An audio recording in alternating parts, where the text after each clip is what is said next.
सुबह का समय था। सूरज की सुनहरी किरणें पेड़ों के पत्तों पर नाच रही थीं।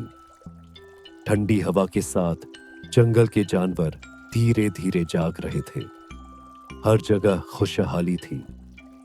एक घने पेड़ पर एक छोटा सा घोंसला था। उस घोंसले में एक प्यारी सी छोटी चिड़िया अपने माता पिता के साथ रहती थी। उसके माता पिता का गाना ऐसा लगता जैसे संगीत खुद बोल उठा हो। छोटी चिड़िया उनकी आवाज सुनकर मुस्कुराती, लेकिन उसका दिल थोड़ा उदास भी हो जाता था। एक दिन छोटी चिड़िया ने अपनी मीठी आवाज ढूंढने की कोशिश की।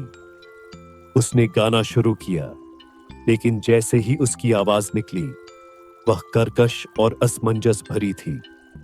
उसे लगा, मैं कभी भी अपने माता पिता जैसे नहीं गा पाऊंगी। उसकी आंखों में आंसू आ गए। मां ने प्यार से कहा, बेटा, चिंता मत करो। कोई भी पैदा होते ही परफेक्ट नहीं होता। पापा मुस्कुराए और बोले, प्रैक्टिस करो। तुम्हारी आवाज भी अनोखी और खूबसूरत है। बस मेहनत से उसे ढूंढने की जरूरत है।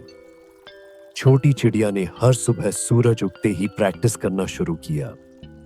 पहले दिन उसने जैसे ही गाया, उसे शर्मिंदगी महसूस हुई, लेकिन उसने हार नहीं मानी। वह गाती रही, हर नोट को सुधारने की कोशिश करती रही। धीरे धीरे उसकी आवाज बदलने लगी। जंगल के जानवरों ने देखा कि वह कितनी मेहनत कर रही थी। कभी कभी उसकी आवाज में मजाक भी बनता, लेकिन ज्यादातर जानवर उसके जज्बे की तारीफ करते। खरगोश ने कहा, देखना, एक दिन यही चिड़िया सबसे सुंदर गाना गाएगी। एक सुबह चिड़िया ने गाने की शुरुआत की।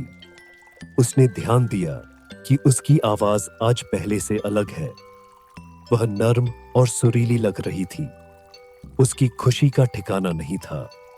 उसने पूरे जोश से गाया और पहली बार उसके नोट सही लगे। अब उसने अपनी अलग तान बनाई। उसकी आवाज इतनी खास थी कि पूरे जंगल के जानवर चुपचाप उसकी तान सुनने लगे। वह सिर्फ एक गाने वाली चिड़िया नहीं थी, वह अब जंगल का संगीत बन गई थी। चिड़िया ने अपनी कहानी सभी से साझा की। उसने कहा, मैंने कभी सोचा भी नहीं था कि मेरी आवाज भी इतनी सुंदर हो सकती है, लेकिन मैंने सीखा कि मेहनत कभी बेकार नहीं जाती। जंगल के सभी जानवरों ने सीखा कि अगर दिल से मेहनत की जाए तो कोई भी सपना पूरा हो सकता है।